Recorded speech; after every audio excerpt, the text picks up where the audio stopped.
खूंखार भेड़िया मानव का प्रेम।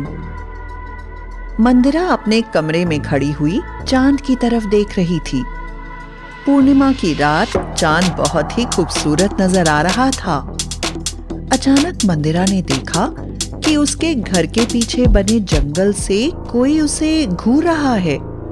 दो हरे रंग की चमकती हुई रोशनी जो किसी की आंखों की तरह लग रही थी, बिना पलक झपके उसकी तरफ देख रही थी। मंदिरा को अजीब सा डर लगने लगा और वह अपने घर की छत से नीचे चली गई। कुछ ही देर में उसे नींद आ गई और वह सो गई। जल्दी ही मंदिरा गहरे सपनों में खो गई। सपने में मंदिरा ने देखा कि वह पूर्णिमा की सुहानी रात में घर के पीछे बने जंगल की तरफ चली गई है। ठंडी हवा चल रही है। तभी अचानक उसके सामने किसी खतरनाक जानवर के गुर्राने की आवाज आने लगती है। वह अपने आप को बचाने के लिए तेजी से दौड़ रही है और अचानक किसी से टकरा जाती है। वह देखती है कि उसके सामने एक बहुत ही खूबसूरत नौजवान खड़ा हुआ होता है, जिसकी आंखें हरे रंग की होती हैं। यह सपना देखते ही मंदिरा जोर से डर गई और उसकी आंख खुल गई। उसने घड़ी की तरफ देखा तो रात के 3 बज रहे थे। वह सो गई। अचानक मम्मी की आवाज आई, उठो मंदिरा, सुबह के 7 बज रहे हैं। आज कॉलेज में तुम्हारा पहला दिन है।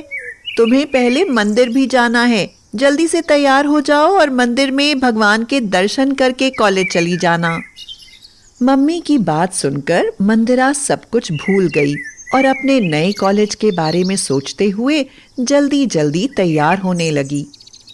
मम्मी ने टेबल पर जूस रखा हुआ था। मंदिरा ने जल्दी से जूस का गिलास उठाया और एक झटके में जूस पीकर अपनी स्कूटी से मंदिर की तरफ निकल पड़ी। स्कूटी स्टार्ट करने के बाद जब वह मंदिर की तरफ जा रही थी, तब भी उसे अचानक ऐसा महसूस होने लगा कि जैसे कोई उसे लगातार घूर रहा है। उसने पीछे मुड़कर देखा और उसे कोई नजर नहीं आया। अपना वहम समझकर वह आगे बढ़ गई। वह कॉलेज में बहुत खुश थी। आज के दिन कोई प्रोफेसर नहीं आए, इसलिए वह कॉलेज में बने खूबसूरत फूलों के बगीचे में बैठकर अपने रात के सपने के बारे में सोचने लगी। अभी वह चुपचाप बैठी सोच ही रही थी कि अचानक उसके सामने एक नौजवान आकर खड़ा हो गया। मंदिरा ने अपना सिर उठाकर उसकी तरफ देखा तो वह हैरान रह गई। वह वही नौजवान था जो उसे रात में सपने में दिखाई पड़ा था। कमाल की बात यह थी कि इस नौजवान की आंखें हरे रंग की थीं, बिल्ली की तरह, पर वह बहुत ही हैंडसम था। नौजवान ने मंदिरा से कहा, हेलो, मेरा नाम विकी है। मैंने भी यह कॉलेज आज से ही ज्वाइन करा है। दूसरे शहर से आने के कारण मैं किसी को नहीं जानता। आप अकेली बैठी थी, इसलिए आपसे बात करने चला आया। क्या मैं आपका नाम जान सकता हूँ? मंदिरा तुरंत बोली, हाँ हाँ, क्यों नहीं, बैठे। मेरा नाम मंदिरा है और मैं बीएससी फर्स्ट ईयर की स्टूडेंट हूँ। आप कौन सा कोर्स कर रहे हैं? विकी बोला, वैसे तो मैं आर्ट्स का स्टूडेंट हूँ, लेकिन मैंने भी बीएससी करने का ही फैसला किया है और आपकी क्लास में ही हूँ। यह सुनकर मंदिरा हंसने लगी और उसे हंसता देख विकी भी हंसने लगा। दोनों काफी देर तक इस नए शहर और कॉलेज के बारे में बात करते रहे। उसके बाद दोनों ही अपने अपने घर की तरफ निकल गए।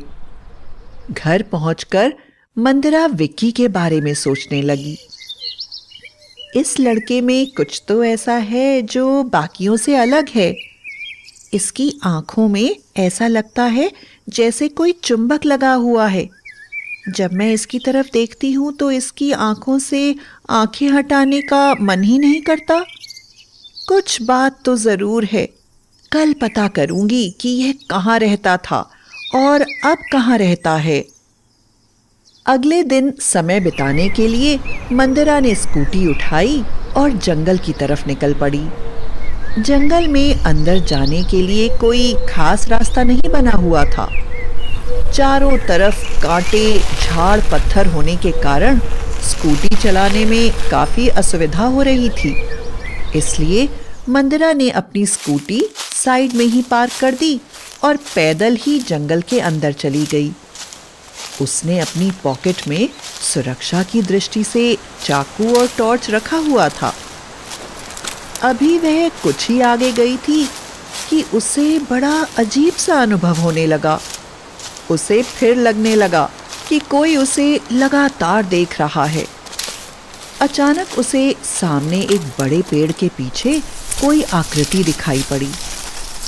शायद किसी जानवर की थी, कोई कुत्ता या भेड़िया। धीरे धीरे गुर्राने की आवाज भी आ रही थी। मंदिरा ने पीछे मुड़कर देखा तो भेड़िया एकटक उसे देख रहा था, पर अपनी जगह से हिल नहीं रहा था। मंदिरा को कुछ भी समझ में नहीं आ रहा था। सामने ही उसकी स्कूटी थी। उसने तुरंत स्कूटी स्टार्ट की और घर पहुंच गई। उसकी माँ उसका हाल देखकर हैरान रह गई।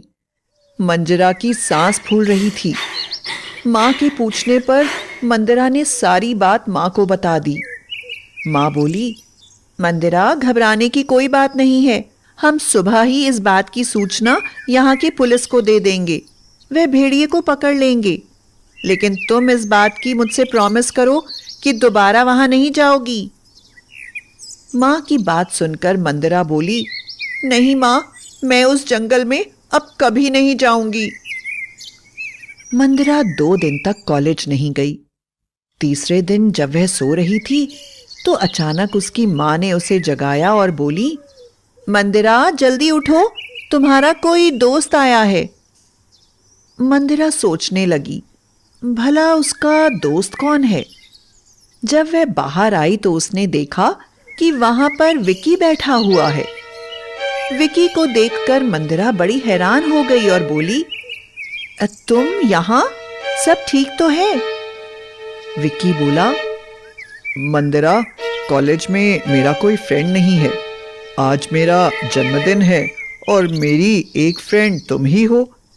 इसलिए मैं तुम्हें अपने माता पिता से मिलवाने अपने घर ले जाना चाहता हूँ। अगर तुम्हें कोई भी प्रॉब्लम नहीं हो तो तुम मेरे साथ चलो। शाम को मैं तुम्हें वापस तुम्हारे घर छोड़ दूंगा। विकी की बात सुनकर मंदिरा की मम्मी बोली, हाँ हाँ बेटा, इसे लेकर जाओ। इसे न जाने क्या हो गया है। इतनी डर गई है कि यह कॉलेज भी नहीं जा रही है। तुम्हारे यहाँ जाएगी तो उसका मन बहल जाएगा। मंदिरा ने सोचा, बाहर जाने से मन बहल जाएगा, और वह तैयार होकर विक्की के साथ स्कूटी पर बैठकर चली गई। लेकिन अचानक ही वह हैरान हो गई। विक्की स्कूटर लेकर जंगल की तरफ जा रहा था। मंदिरा ने कहा, विक्की, तुम जंगल की तरफ क्यों जा रहे हो? वहां तो कोई घर नहीं है। विक्की बोला, मेरा घर वहीं है मंदिरा, तुम परेशान मत हो। मैं जल्दी ही तुम्हें अपने परिवार वालों से मिलवा दूंगा। और यह कहकर वह खामोश हो गया। मंदिरा ने अनुभव किया कि विक्की की आवाज़ बदल रही थी। मंदिरा ने देखा कि वह जंगल में काफ़ी अंदर चले आए हैं। कुछ दूर जाने पर एक बहुत बड़ी गुफा दिखाई पड़ी। विक्की ने अपनी स्कूटी वहीं रोक दी और मंदिरा से कहा, लो, आ गया मेरा घर। मंदिरा बुरी तरह से हैरान हो गई और डर गई। वह बोली, तुम इस गुफा में रहते हो? विक्की हंसते हुए बोला, हाँ, यह सच है, मैं गुफा में ही रहता हूँ। मंदिरा ने कहा, लेकिन यह गुफा तो किसी जानवर की मालूम देती है। यहाँ पर भला इंसान कैसे रह सकते हैं? अचानक ही गुफा से काफी शोर की आवाजें आने लगी और देखते ही देखते दर्जनों की तादाद में भेड़िए गुफा से निकलकर बाहर आने लगे। यह देखकर मंदिरा जोर जोर से चिल्लाने लगी और बोली, विक्की प्लीज जल्दी चलो, यहाँ से जल्दी चलो, स्कूटी स्टार्ट करो, नहीं तो यह सब हमें खा जाएंगे। जब वह विक्की की तरफ मुड़ी, विक्की जमीन पर पड़ा हुआ था और सभी भेड़िए उसके शरीर पर झुके हुए थे। मंजरी को चिल्लाता देखकर अचानक विक्की उठकर खड़ा हो गया और उसके उठकर खड़ा होते ही सारे भेड़िए भी इंसानों के रूप में बदल गए और सब मिलकर एक साथ खतरनाक आवाज में बोले, welcome Mandira, welcome to our family.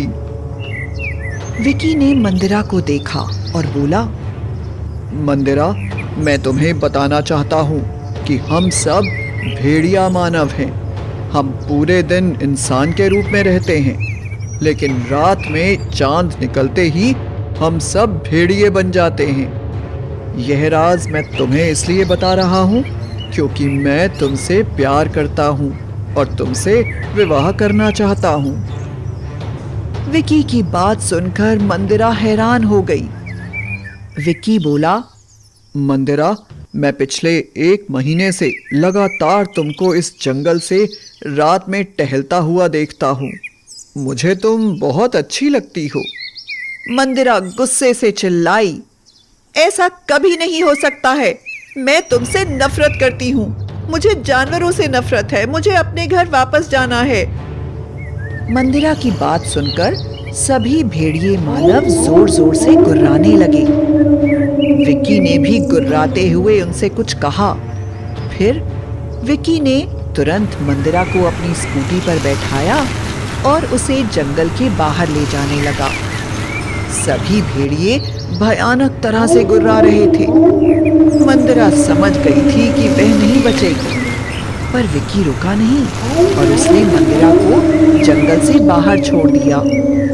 लेकिन विक्की के परिवार ने उसको इसकी बहुत बड़ी सजा दी और जंगल की सीमा पर ही मंदिर के सामने ही उसके शरीर के चीथड़े चीथड़े कर दिए।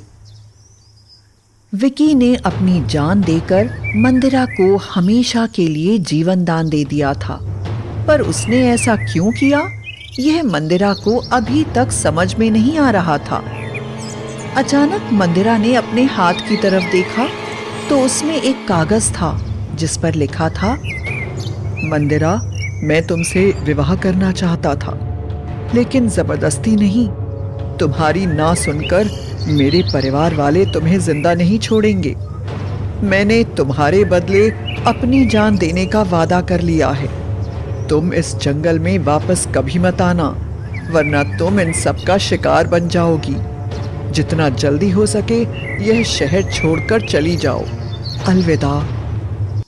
मंदिरा ने यह सारी बात अपनी माँ को बताई और उस शहर को छोड़कर वह लोग हमेशा के लिए वहां से चले गए। इसके बाद मंदिरा ने कभी विक्की को नहीं देखा, पर वह उसे कभी भूल नहीं सकी।